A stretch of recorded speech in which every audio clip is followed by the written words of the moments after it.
शतबार नमन है तेरा सत्कार है हिंदी, भाषा ही नहीं अपना तो संस्कार है। मित्रों, सर्वप्रथम इस कार्यक्रम को जो आयोजित कर रहे हैं, मैं ददन सिंह जी की सोच को प्रणाम करूंगा, सलाम करूंगा। सिर्फ उनको ही नहीं बल्कि आयोजक मंडल की पूरी टीम को। आज इनके कहने पर मैं वसई परिक्षेत्र में आया हूं और वसई से मेरा बहुत पुराना रिश्ता है।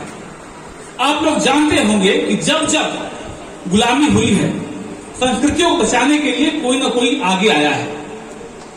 गोस्वामी तुलसीदास जी ने जब रामचरितमानस लिखा, उसके बाद हमारे में और उनके में, आक्रांताओं में और हमारे में विचार का अंतर हुआ।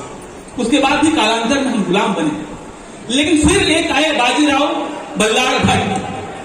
आप जानते हैं चिमाजी अप्पा स्टेडियम वसई में देखा होगा आप लोगों ने, जानते हैं कि नहीं? चिमाजी अप्पा कौन थे जानते हैं? चिमाजी भट्ट। मैं उनके कुल से आता हूं और आपके लिए यहां आया हूं। मित्रों, लोगों के मन में राजपूत को लेकर ऐसी अवधारणा रहती है कि जो हिंसा ही करते हैं वही राजपूत। लेकिन मुझे लगता है कि यह गलत है। जो रक्षणार्थ हिंसा करते हैं वो राजपूत। मैं गर्व से कहता हूं, मेरे साथ ददन सिंह जी हैं, वो एक लिंगी राजपूत हैं। मांस और मदिरा से दूर दूर तक इनका कोई संबंध नहीं है।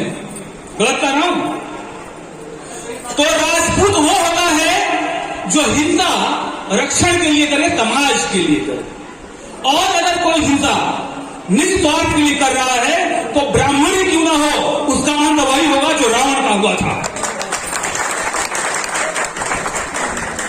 आप श्रोतागण यहां अब तक रुके हैं, कविता कुल के बड़े भारतीय राजनीति में प्रधानमंत्री तक की पद को उन्होंने सुशोभित किया। उन्होंने एक बार कहा था कि एक बार फिर जीवन कारक चल पड़ा शुक्र के पथ पर। एक बार फिर जीवन कारक चल पड़ा शुक्र के पथ पर। राजनीति ने डोले डाले हैं सेवा के अर्थ पर। लक्ष्मण रेखा बड़ी क्षीण है, लक्ष्मण रेखा बड़ी क्षीण है, बड़ी क्रूर है काई, कदम कदम पर फिसलाएगी रेशम की चिकनाई। मैं ये बात कह क्यों रहा हूं? क्योंकि मित्रों, राजनीति के गलियारे तक पहुंचने वाला जो पायदान है वो समाज सेवा से ही होकर गुजरता है ददन भाई।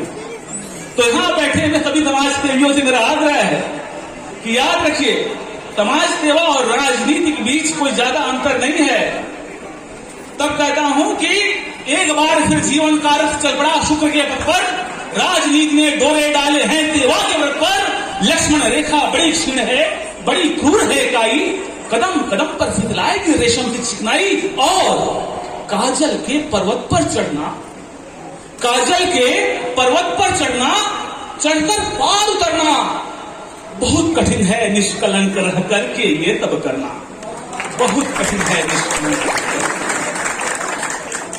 मित्रों, मैं यहां पर कविताओं की एक लंबी सूची लाया था, लेकिन मुझे पता है कि मेरे पास और भी कविगण हैं जिन्हें आप सुनना चाह रहे हैं। मैं उनके बीच और उनके और आपके बीच कोई व्यवधान नहीं बनूंगा। आप मुझे YouTube पर, सोशल मीडिया पर कहीं भी सुन सकते हैं, लेकिन इन्हें सुनना आवश्यक है। समय भी ज्यादा हो चुका है, इसलिए मैं ज्यादा समय नहीं लूंगा। धन्यवाद।